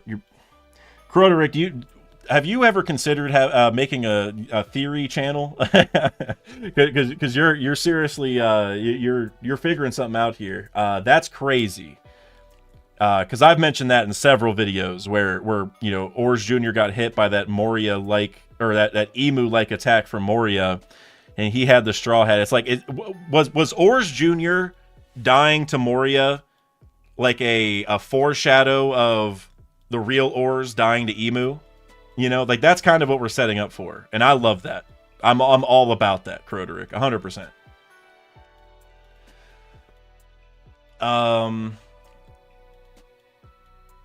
Let's see here. Pass the blunt 21. You can pass it over here, my guy. I have a theory that Emu took over Lily's body and it's dying somehow and will take over Blackbeard's body. So it'll be both of them for the final villain. So I've heard that Emu took over Lily's body theory before. I feel like that one's deep in the ether of the One Piece community. And definitely a possibility. This many people believing it kind of, at least to me, makes it seem kind of reasonable. But the part about he'll take over Blackbeard's body, so it'll be both of them, I almost wonder if it'll be the reverse, where either Blackbeard will take over Emu, or whatever is controlling, like, because at least in my mind, again, everyone's got their own theory on it, but I feel like Emu, like, their body is Emu, but they're controlled by something else. So that way they look like one of the original 20 Kings, so that way they're revered like that. But the thing controlling them is probably a more evil entity. That's at least how I view it. And I am wondering if Blackbeard is one day going to take advantage of whatever that entity is, right? So, like, if that thing is really, really powerful and it's controlling Emu's body, and that's why they're able to control the world, maybe Blackbeard will then basically take that and use it like how the Gorosei transform into things. Maybe Blackbeard can steal whatever Emu's like main transformation is. Maybe Emu or Blackbeard can take that, just like how he's taken other people's devil fruits, right? And maybe Emu doesn't have a devil fruit, but if it's a demonic thing or whatever, maybe Blackbeard steals it. So basically, I mean, I like the reverse, but that's not to take away the possibility that what you said could happen, because, like I said, that's deep in the community at this point.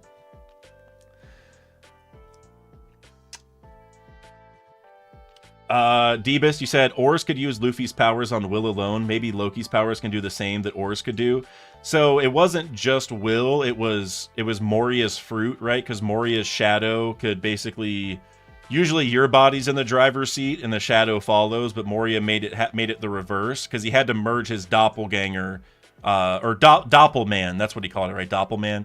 He had to merge Doppelman into the shadow to be able to do that. But I do like what you're saying there, where either Loki or in the future Luffy, honestly, maybe we'll find out how to do the same thing, where maybe it is Will alone, maybe he is using the shadow to stretch his own body. I'm not really sure. But I like that idea, because what do we know about Blackbeard? He can cancel people's devil fruit powers. And in my mind, when Blackbeard and Luffy fight, the one guaranteed thing that's going to happen in that fight, literally lock it in, take it to Vegas right now. I don't know if I'm legally allowed to say it's financial advice, but this is financial advice. Go bet all your money on whenever Blackbeard fights Luffy, he's going to take away the Nika powers. Like, and obviously that only works temporarily as far as we know. Maybe Blackbeard's awakening will make that more permanent. But no matter what, Luffy's going to have a moment where he has to fight without his devil fruit at his disposal. And I would really like that he finds a way to stretch even without the fruit, whether that's just will. Maybe we'll find out that Haki, like top tier Haki, is what lets you like make devil fruits in the first place. Maybe that's where the powers come from. There's a lot of possibilities there. So yeah, I'm kind of with you, Deebus. Something's gonna happen, and maybe Loki's the one who does it even, because if it's Haki that's you know, a big factor, the Giants should be like some of the top tier Haki users in the whole verse. Our first time seeing Haki in the story, at least confirmed, or I would say arguably confirmed, was when Dorian Brogy did Hakoku Sovereignty, right? And so for them to you know, have kind of explain this next level of Haki, maybe that's what Scopper's going to do here with the canceling of observation Haki. I think that would actually make some sense, because Loki, I'm sure Loki has top tier Haki for sure. Chief, you said the Haki devil fruit thing is a big Parvision theory. Yeah, he's been on what's he call it, the like devil fruit seeds, I think, or devil seeds or something like that is what he calls it. And I mean, I would already argue that we've seen a few times in the story where Haki does let you use devil fruit powers. I mean, Usopp with his Haki, basically doing what Viola does, essentially, right? There's a couple other examples, but yeah, I think that's something that should come into play.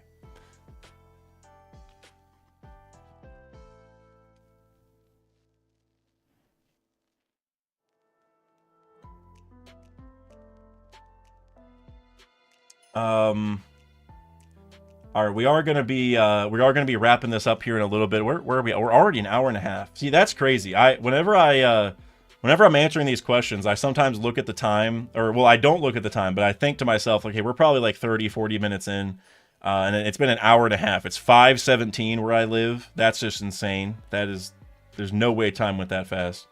So we are gonna be wrapping it up here in a few minutes. I'll answer a few more questions, but. And also, if anybody has any trade deadline talk from the NBA, I'd be happy to talk about that too, because I'm hyped about all that. Luka trade was a little iffy, but Law Sauce McGee, my guy, bruh, when are we gonna see Fishman Island again? Need my goth mommy, Madame Shirley. Yeah, well, Shiarly, right? Whatever, I don't know what the English said, but Shiarly's how I always say it. But regardless, yeah, Goth Mommy Shiarly is facts. 100% facts.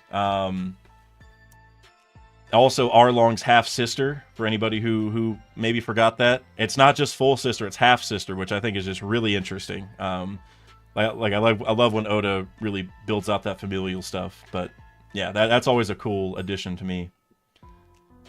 Ben S.A., the stream was fun. Looking forward to all the videos that will come out during this 2-week break. Got to go to work now. Have a great day, Dak. Ben, I appreciate you. And you know what, Ben? Hopefully you're still here, because I do have one thing I want to say. And to pretty much all members. So I posted like almost a month ago about the next TCG giveaway. And I said that was going to happen in the next break week. And Oda went 4 chapters in a row, which almost never happens. But during this break week, we will have that TCG giveaway to anybody who signed up.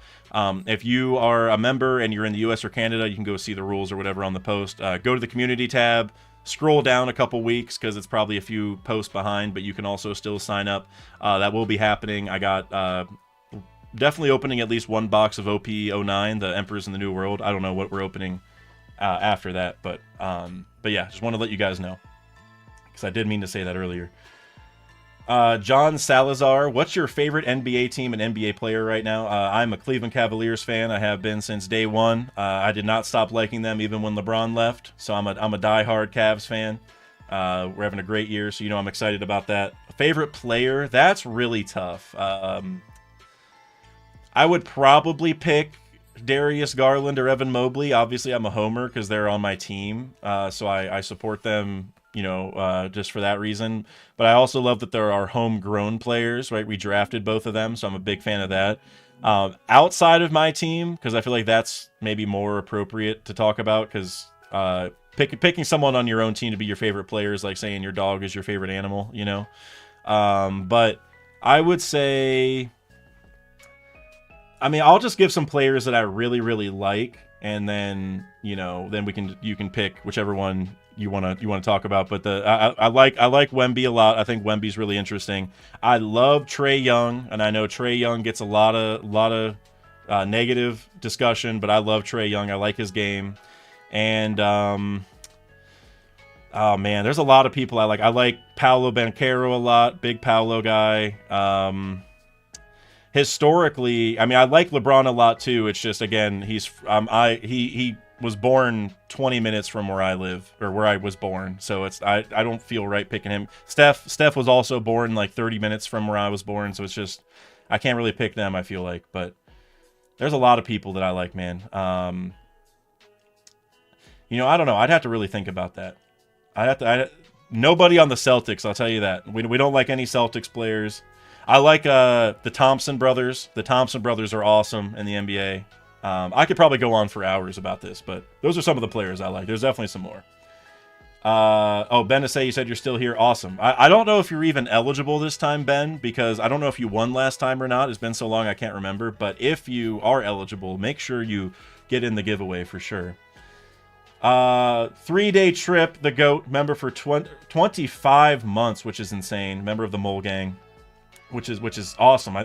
3 days, one of the handful of people who've joined the Mole Gang, so appreciate you. That's like the next tier above the Afro Gang, I believe. I can't remember the tiers at this point. But thank you very much, 3 days, seriously.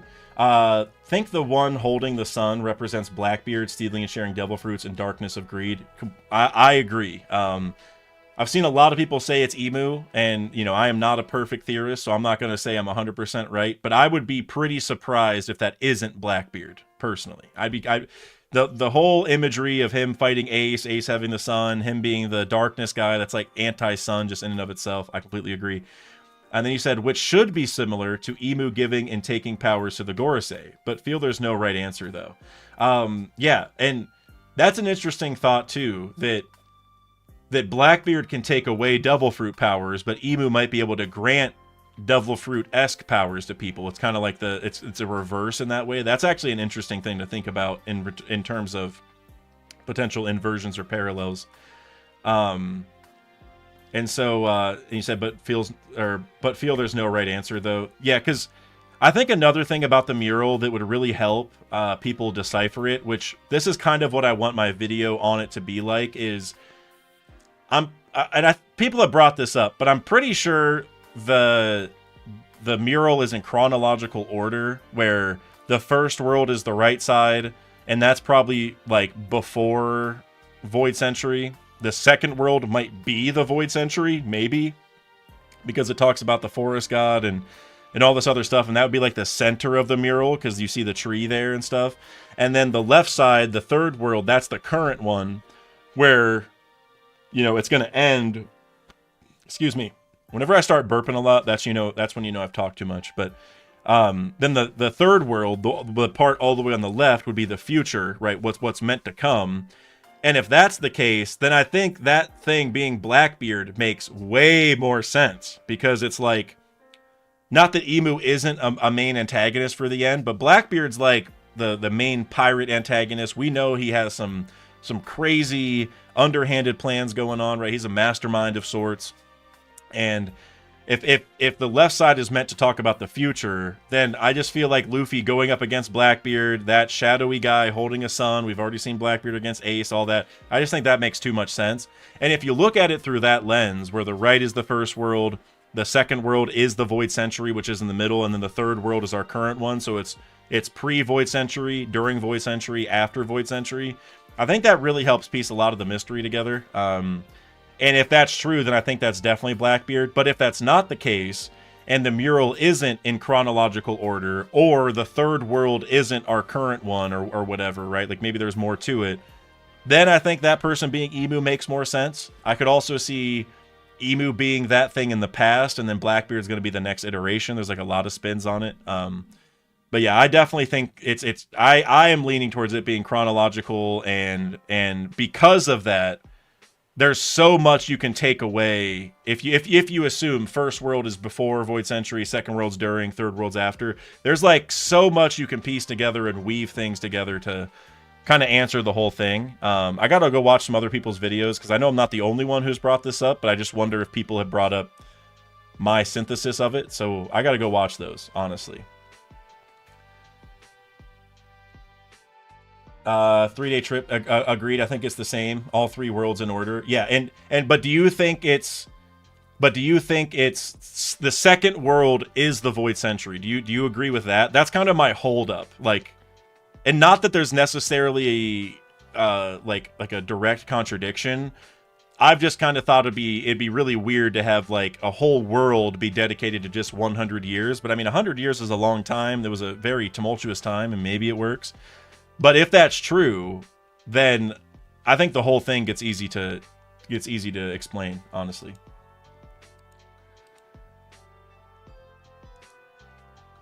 Josu Egurola. Sorry if I butchered that name. I apologize. I prefer to think the dragon in the middle means the Tenryubito conquering the Red Line. Nothing more, nothing else. Maybe they had dragons during that time, but then Ryuma killed the last one.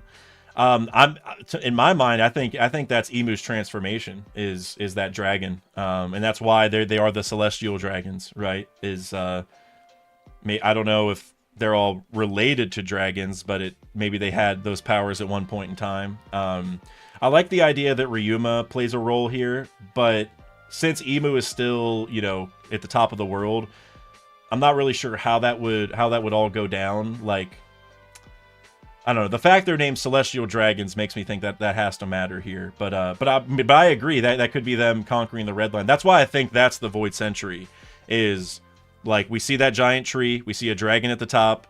We know the Eve tree is within the Red Line, probably ends at the top of the Red Line. Emu is at the top of the Red Line, probably near the top of that tree. So if there's a dragon at the top of the tree in the image, it might just be Emu being a dragon at the top of the Eve tree, right? But I do agree that symbol, like that middle section is meant to tell us that they took over the Red Line, I think, for sure.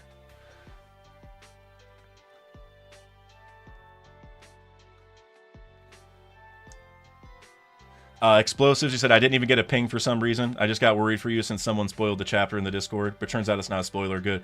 Oh, no, I'm good. I did not get spoiled this week, thankfully. Well, I will say I didn't get spoiled, but I did, and I don't blame this person because it's my fault for not turning notifications off, so I do not blame them, but a certain creator posted something, and the title was like, see, I can't even remember. Whenever I see these things, I just try to delete it from my memory. It said something like the mystery man has been revealed, or something like that. They didn't say who it was, but it said that, so I kind of had in the back of my mind, okay, we probably find out who that guy is with the hat on. And to me, that's not even really a spoiler because I kind of presume that was going to happen. Like, it's not a big deal for me to know that we are going to find out who it is. But regardless, it sucks that, I think Bushido, I think you said that you got spoiled at one point. It sucks that anybody did. For anybody who's watching and is in the Discord or is going to join in the future, just FYI, and this is in the rules, but I guess I'll just say it just so everybody knows, because we've had a lot of growth in the Discord, which is amazing. But as with any organization, as you get more and more people, the rules get harder and harder to enforce. But just for spoilers, all spoilers stay in the spoilers section. There's one, like, it'll say 139, One Piece, whatever spoilers. That's the only place until I read it. So if you're ever wondering, if you're in the Discord and you're wondering, am I allowed to talk about the chapter? Just go check if I've reacted to it. That's the linchpin in the entire thing. So we don't want people getting spoiled, because I think a lot of people, not everyone reads the spoilers, and Some of my mods probably don't. I guess I don't really know that for sure, but I don't even want them to have to deal with spoilers, you know, if they don't have to. So yeah, I think most of you guys know that, but 3 days said last couple weeks people have been spoiling like crazy. Yeah, and that's the thing, you know, when we have really crazy chapters like like 1138, calling that crazy doesn't even do it justice. I don't know what to call that. That's next level stuff. This chapter is like a typical crazy chapter because we finally got to see Scopper. But whenever stuff like this happens, that also opens the door for more and more people to try spoiling. Not even on purpose. It's just they're just really hyped, or they might be in 10 different One Piece discords, and they, you know, maybe they think they're in a different one or whatever, right? So, you know, I don't think people are doing this maliciously, but it does happen a lot more when moments like this happen, for sure. Also, Plush Canvas said, like these stream. Thank you, Plush. I appreciate you. Nice to see you in here, Plush. It's been a minute since I've seen you, but I'm glad you're here for real. Your name is so easy for me to remember. You've been around for a long time, and I will, I don't know. Plush Canvas just has a nice ring to it. I'm never going to forget. Like 3 stream. Yes. Like, get on all 3 of your alt accounts and like 3 streams. The same stream 3 times.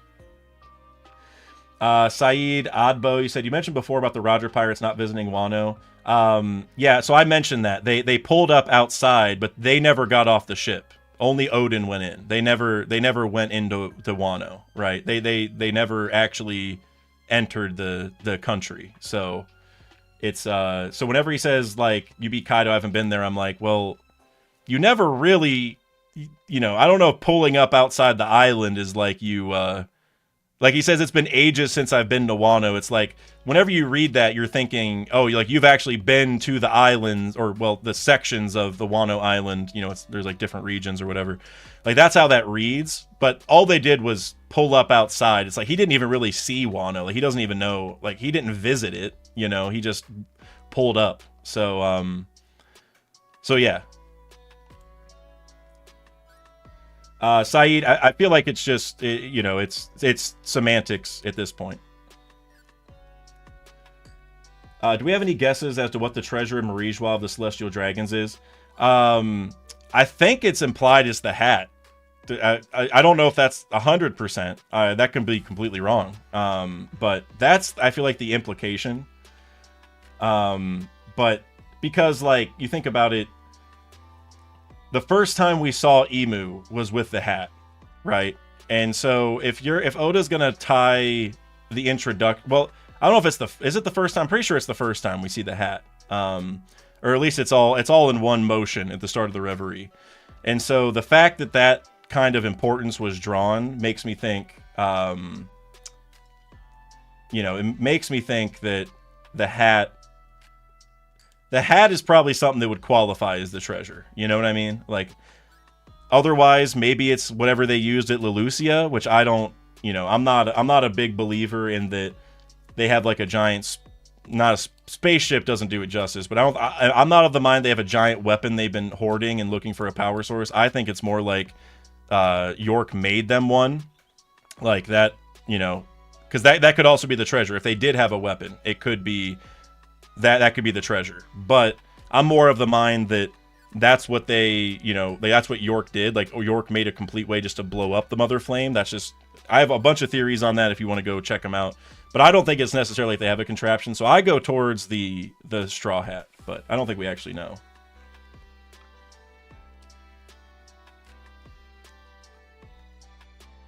Saeed, it did show that Oden alone went there. If you go read the chapter, he tells them all to stay on the ship, and they were only there for a couple hours as well. You can go back and read the chapter. Whenever they pull up, they all stay on the ship, and then Oden gets back on, and then they're all still there. None of them leave, and then they even like make a comment like, "Oh, are you leaving everyone behind?" And it's just like they didn't go with him. He went into the city, because also Oden had to go into the castle down to where the road poneglyph was and go get it. He went in by himself because he was disappointed in the way that the place has become, because it's like there was like factories being built, right? That was like at the start of Kaido's reign, but they didn't leave the ship in that sequence. Explosives, very happy with the Scopper pacing. This is exactly what I was hoping. I know the big question was him or Shiki, but like Shiki would be odd and Scopper needed to show up to be relevant before the end. I mean, I think Shiki can still pull up. I don't think this really, you know, precludes that. And I also felt like it would be weird for him to be this guy because, like, why is he waiting on the shore when he's supposed to have this 20-year plan where he's in the sky creating these monsters and whatever, right? Like, that's his whole thing. He also had a 20-year plan, and it's been 22, so it's like, you're late, you know? And so if he was just chilling on the edge of the island and then also walking through the forest, it's like, Shiki, like, what are you doing? Like, I thought you had a plan. Like, you're where's your army? Where's Dr. Indigo at? You know, like, that none of that made sense to me, so... So I do like that it's Scopper in the way that, like you said, the pacing of it, the way that he was introduced and the setup, I thought it was great. But I do think Shiki's still coming, though, for sure.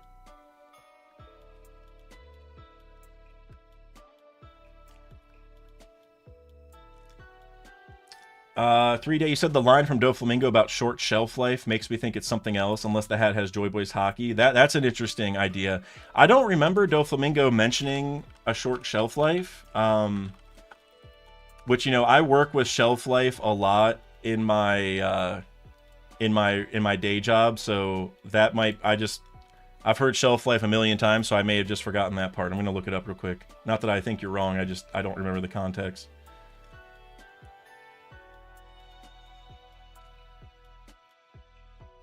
Oh yeah, so in chapter 906, wait, hold on. So if that's chapter 906, hold on.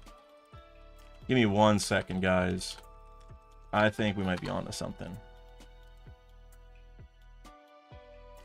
Let me scroll all the way down here. So chapter 906. So, come on. All right, so 906 is when we saw. Okay, the treasure is the hat. I'm 100% because that because Doflamingo says, isn't it fine to reveal what it is already? Power degrades quickly anyway. It rots away in no time at all. So for one thing, maybe this is the translation or just my interpretation. It seems more like he's saying power in a general sense rots away in no time. Like, not that the power of the weapon does, but it's just like, it's kind of like Emu, like your power over the world erodes over time. Shouldn't you just reveal what it is? Like, how long are you going to hold on to it? Like, you know, I think that's more what he's saying, not that the hat is rotting away or whatever. But he says that on the same page or same double page spread as Emu looking at the straw hat, Emu's introduction. So the fact that Doflamingo comes back and brings up revealing what it is right when we see the hat, I think, yeah, the treasure is the hat. I mean, I could be wrong, but Oda put those things next to each other for a reason, for sure.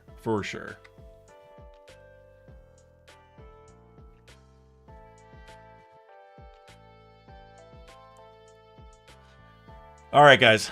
I do think I'm going to get out of here now. We're almost at 2 hours. It's been 20 minutes since I said it was an hour and a half. That's not real. It's not real. But for one thing, I want to thank you guys for being here. That's the first and foremost thing. It's amazing to get to experience these moments with you guys, seriously. If you guys stick around, this will redirect you to Parvision's stream, FYI. He's going to be going for probably forever. Maybe I'm wrong, but he usually does. He might not even be done reading the chapter with how fast or slow he does it, depending on your perspective. But so you can stay here and you'll go to Parvision's. But before we do that, I just want to say, again, thank you so much for being here. These moments are amazing to share with you guys.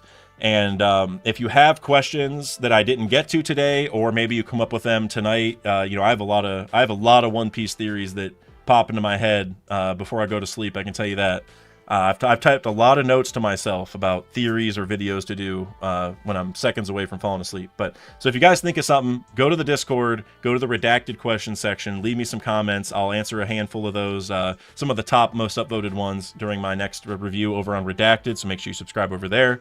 And then over this break week, I'm definitely getting some videos out to you guys. I'm gonna try pumping out a mural video. Like I said, I gotta watch a couple other people's and see if I just don't want to have the same synthesis that everyone else is. If I even have a couple different points, I'll go ahead and make that video. If not, I'll get the ones that I owe you guys. I really want to do the Florian Triangle one. I'll probably do that first, but then also the Immortal Youth Surgery video. And we got some other stuff cooking too. So yeah, without further ado, guys, I'm going to head out. But thank you guys again. And